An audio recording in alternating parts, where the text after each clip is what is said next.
My name is Vikas, and today we will deep dive into digital security with focus on new authentication mechanisms, specifically passkeys. We all know about two-factor authentication. Basically, when you enter your password to log into, say, a bank site, it may ask for an OTP. So now you have provided two factors of authentication. One is the password, which you know, and OTP on phone that you possess. So it is a good enough authentication, much better than simple passwords. But of late, bad actors have found a way to work around it. SIM cloning and SIM swapping are mechanisms that bad actors are using to get access to your account. Let's talk about SIM swapping first, as it's most common. Bad actors impersonate you to call your phone provider to report that your phone is lost and block your SIM. Then they buy a new SIM card and activate it by using your personal info like date of birth, Aadhaar number, city of birth, etc. to pass the validation mechanism your phone company has. Once they activate the SIM card, they now get access to the OTPs your bank sent. The second mechanism is SIM cloning. Here they need access to your physical SIM, which they clone using SIM readers. It's not very common, but of late there are parents who use smart trackers with SIM cards for their children's safety. There are cases where bad actors have duplicated these SIMs by stealing these devices. Also, if you're giving your phone with SIM card for repair, it may be cloned at that time. Once SIM is cloned, then bad actors will receive all the OTPs, putting your account at risk. eSIMs are safer, but there are phone malwares that can also read eSIM data and send over the network to bad actors. A compromised SIM with a weak password can put your online account to serious risk, and that is why industry is looking for better authentication mechanisms. Introducing passkeys. Passkeys are a long string of characters, much longer than passwords. When you set up a passkey on a website that offers passkeys as authentication mechanism, then in the background, it generates a unique pair of public and private key. Private key is always stored on your device like phone, computer, watch, and public key is stored on the website. After the keys are set up and stored, next time when you try to log into that website with your username, it will challenge your device to prove that you are the same user you are claiming to be.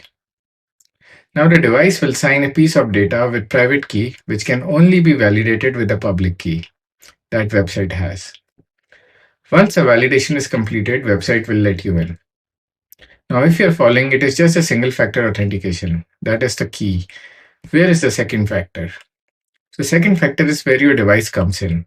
To let you access the passkey, your device will ask for either biometric authentication like Face ID or a PIN. So Passkeys integrates both the device security with public-private key pair to complete the whole authentication. If the website that stores your public key gets hacked and that key gets into hands of bad actors, there is not much they can do with it as public key is only used to verify what is signed by the private key. So it is very important to safely store your private key or passkey. So how are passkeys stored?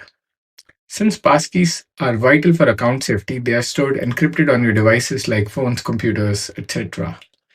Each big tech ecosystem like Apple or Google provides its own mechanism like iCloud Keychain, Google Password Manager to store these keys. Your device security becomes much more important and its ability to lock out information in case it is lost or stolen. These keys are also synced across your devices linked to your account. If you have devices in different ecosystems like Apple and Android and Windows, then it is not seamless and some work needs to be done. Also, sharing keys with family or with co-workers within your company is not as easy as pasting passwords in WhatsApp chat. This is a good thing, but do add some complications to the whole lifecycle management. So many companies and even families are now signing up for tech-agnostic password managers.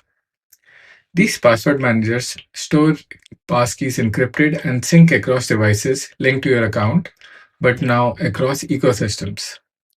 There is a subscription fees to it, but they provide seamless and secure sharing of both passwords and passkeys, and also offer other security features like TOTP. Now coming to Indian context.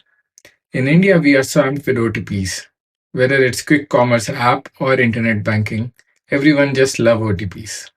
But why passkeys are not picking up when Google and Apple are betting big on this for their users? Well, the answer lies with our banking regulator. Till now, RBI mandated OTPs as the only two-factor authentication mechanism to be used. But thankfully, it just changed.